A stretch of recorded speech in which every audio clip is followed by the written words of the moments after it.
All right, welcome back, guys, to Bald Father Bets. A little bit of a different audio video setup today, so apologize if it's sounds a little different. I do not have the traditional headphones.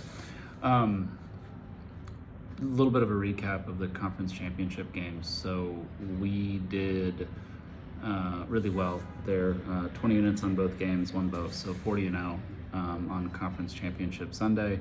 Obviously, that's a nice little win for us as we move into Super Bowl Sunday. Going to do a recap of those games and then kind of preview the Super Bowl a little bit. We'll start with the NFC championship game. Blowout by the Eagles. Ultimately, their run game kind of took over and dominated. But I'm going to make a statement here to start off. The NFC Championship game was closer than the score indicated, and the AFC Championship game was not as close as the score indicated. When you look at the NFC Championship game, one of the things, the opening drives for both teams, in a nutshell, was what the game was. You look at Washington's opening drive; they had to convert fourth down after fourth down. Everything was a fight. They ultimately got down, drove the length of the field, and had to settle for 3 points. You look at Philly's opening drive; they handed the ball off, one play, touchdown. Everything was easy for Philly. Everything was difficult for Washington. Jaden Daniels played very well. The turnovers killed Washington, but I want to be really clear on this. This wasn't like the type of turnovers that the Bills get, right, where Lamar just kind of fumbles the ball, where Patrick Mahomes fumbles the ball on a handoff to his running back and they're in the right place at the right time. Philly forced these turnovers. They were punch-outs. They were hard hits. They were really, truly defensive forced turnovers. You could see Washington is just a few years away from truly being ready to be a part of that game.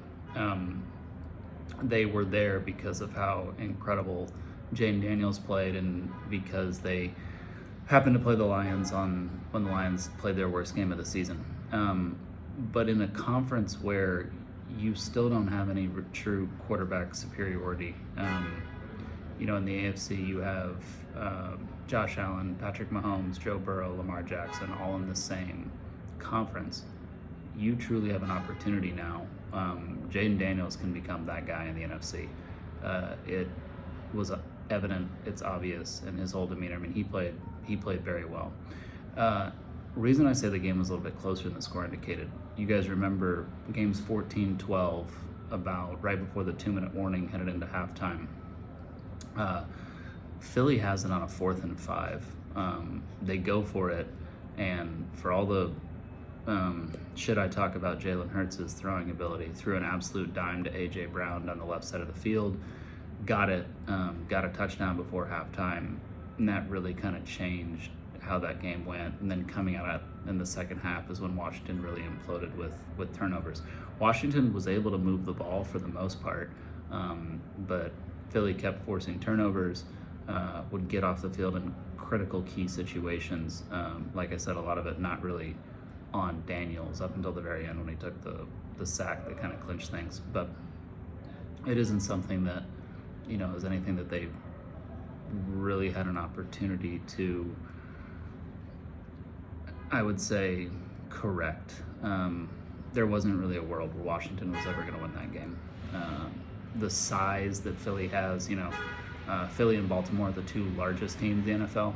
They built themselves that way. That physical size that they have really sets in on smaller teams by the third, fourth quarter. And without Payne on the defensive tackle position for Washington, without Cosme at the offensive guard position, I mean, they're already down two of their larger, better interior offensive and defensive linemen.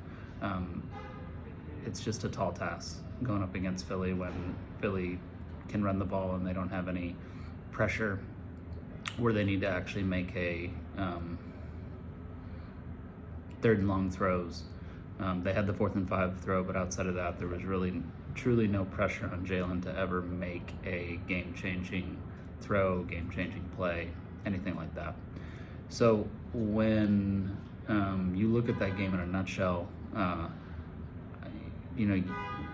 Philly, I think, proved that they were the best team in the NFC all season. I think once Detroit went down with the injuries, we were pretty big on that as well.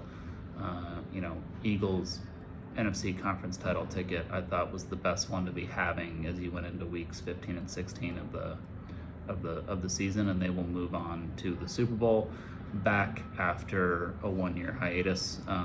Really want to point out something. The coordinator hires that Sirianni made, and I think Sirianni is a really good head coach. I know some people have their opinions on him, all that stuff. They think he says some funny things, but I think he's a really good head coach. Coordinator hires that he made, Kellen Moore, Vic Fangio, after a year where he lost his coordinators after going to the Super Bowl and then promoted from within. Obviously, it didn't work out, and he went out and got what many would consider the two best coordinators that were on the market at the time. Really good job by him. Really good job by Howie Roseman in terms of their draft, the free agents that they signed. I mean, essentially everyone that they brought into that team from a draft standpoint, free agent standpoint, or coaching hiring standpoint had the best year that they've ever had doing whatever it is that they're doing. So congrats to him. Congrats to the Eagles. And they are probably the best team in the NFL headed into the Super Bowl. I think they're the number 2 defense in points per play. They're in the top 10 offense points per play. We'll compare them a little bit to their team that they had 2 years ago when we talk about the Super Bowl preview a bit.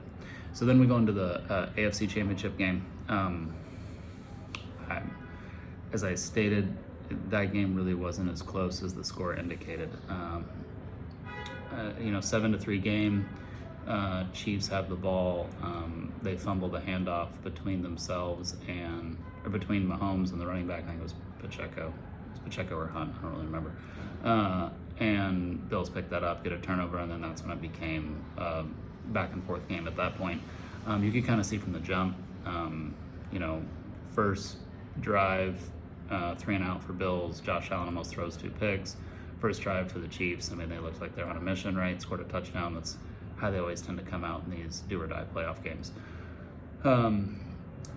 Bills had to convert 2 4th-and-goal situations in order to, score.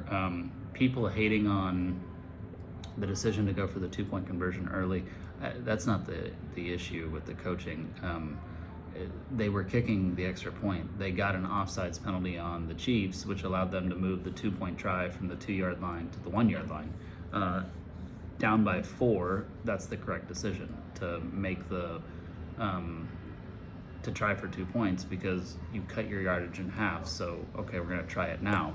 Then when they scored a touchdown to make it a 22-21 game, take the lead by 1, you go for 2 again, because what's a 2-point lead going to do for you in the second half? So I don't understand why people are upset about the 2-point tries. What people should be upset about is the fact that they could not come up with a 3rd and inches or 4th and inches play different from the one they continuously ran over and over and over. And this is why the tush push, the brotherly shove, whatever you want to call it for the Eagles, should not be banned, because other teams try to run it and they cannot. The Bills kept running it to the left and kept running it high with Allen. The second to last time they did it, he fumbled. He got the first down. In order to get the first down, he had to reach over because it was getting stuffed, and he fumbled the ball. They were able to get it back. The next time on 4th and inches, he went to get it again, and they got stopped. Now, I personally think he got it, but it was close enough to where whatever the call on the field was, they weren't going to overturn. And I told you heading into this game, if you bet on the Bills and you try and come back at me and say, oh no, the refs, I'm going to tell you you're an idiot, and stop to factor in the refs when you make a decision on a Chiefs game in the playoffs, because they get all the calls, just like the Bulls got all the calls in the 90s, just like the Lakers got all the calls in the 2000s, and just like the Patriots got all the calls before Tom Brady left. So if you bet against the Chiefs, you're betting against the Chiefs and the fact that human nature is to give dynasties the calls, and they're going to get the calls. So And people who are saying the Chiefs are only the Chiefs because of the refs, you have no idea what you're talking about. And I really won't even entertain the argument. So with that, the Chiefs are into the Super Bowl, Eagles are into the Super Bowl, and honestly, thank God. Had the Bills found a way to win that game, they would have gotten slaughtered by the Eagles. Bills are undersized defensively, so you saw what Baltimore did to them in the regular season game, and then what they were doing to them in the playoff game. Just turnovers changed it.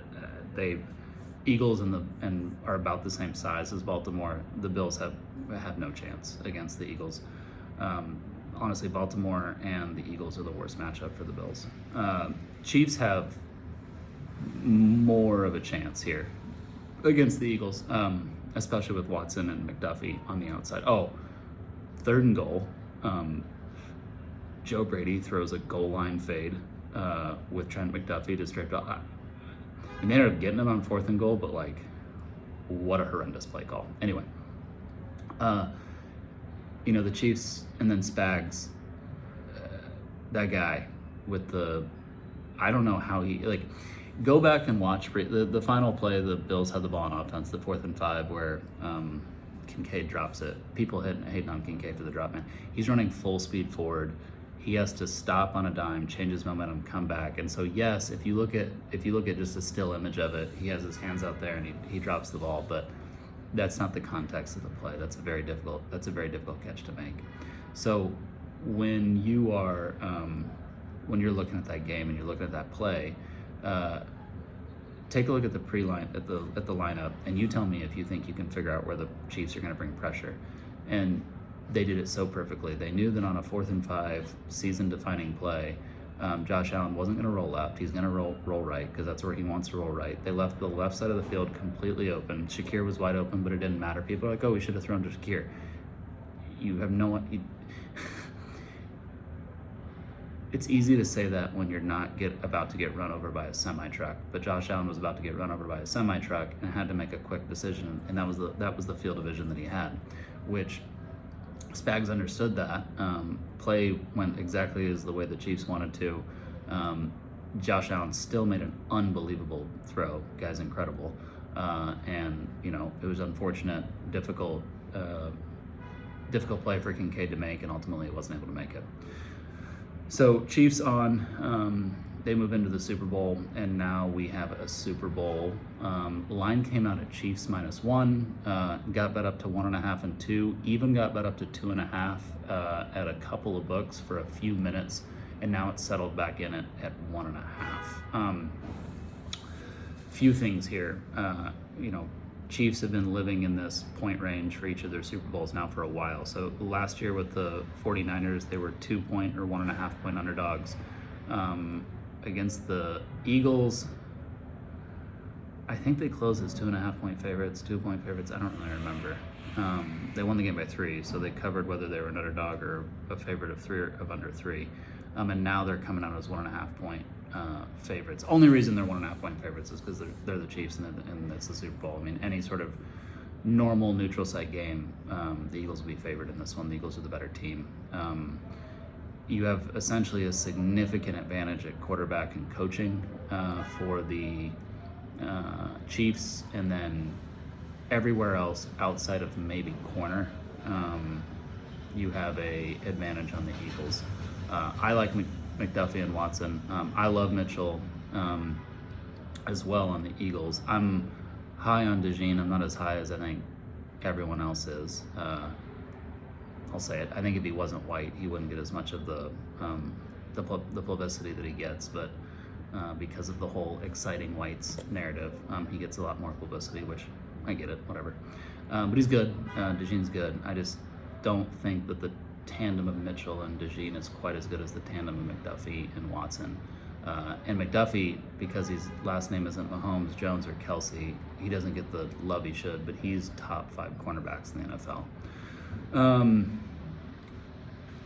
So looking at this one, Eagles probably should be favored, but it's the Super Bowl. They're not, because Mahomes is, proven that he's unbeatable as when it comes to Super Bowl games. Not gonna lie to you guys, I took Chiefs -1 when it first came out for about 5 units. That doesn't mean that's gonna be my final play. Obviously, I can't give that out anymore now because it doesn't exist. I may come over the top on the Eagles later if I ultimately decide, and that's where I want to go once the line movement happens. But yeah, I just wasn't going to pass up on the opportunity to have Mahomes at -1 to where all he has to do is win the game and either push and win. This does remind me a little bit, though, of the Eagles-Patriots Super Bowl, where you had that situation with the Patriots, where it was like, oh, and there's no way they're going to lose. They're unbeatable. Tom Brady got the ball back down by 5, and it was almost a foregone conclusion that he was going to drive the Patriots down the field, and he gets strip sacked by Barnett. And the Eagles end up winning that game with Nick Foles at quarterback. This is the Chiefs' 3rd Super Bowl in a row. You look at the analysis as to, people who are picking the Eagles, they give pretty sound analysis as to why they think the Eagles are going to win. Has to do with their, the fact that they're statistically better than the Chiefs almost across the board. And then most people are picking the Chiefs, and you look at the analysis, and it's because the Chiefs are the Chiefs, or this is Mahomes, or this is the Super Bowl. There's no real reason. They're just picking them. But I may not just end up disagreeing. Like I said, I took the Chiefs -1 for 5 units when the line came out because I wasn't going to pass up on that opportunity. A little bit of difference, though, between the Super Bowl and when they played each other 2 years ago. When they played each other 2 years ago, both teams were ranked 1 and 2 in terms of points per play on offense. On defense, they were like 9th and 11th. This year, they're both more defensively led. I think Philly's number 2 and Chiefs are number 5. Chiefs are the number 1 third down converting team on offense, but outside of that, there's not a whole lot that they've been statistically impressive with this year. The Eagles, this may sound strange, were a more efficient rushing attack 2 years ago than they are now. I know it's crazy, but go look it up. I would say also Jalen was more comfortable 2 years ago. The book on how to defend him wasn't quite out yet, and he had a lot more open throws that were deeper down the field than what he gets now. You saw how well the game played. I mean, he had a lot of easy throws against Washington, but it wasn't like they were downfield. You go back to that Chiefs-Eagles game, like I said, those are the 2 best offenses. The final score is 38-35 2 years ago. Jalen was converting like 3rd and 14s down the field. He doesn't really do that as much anymore.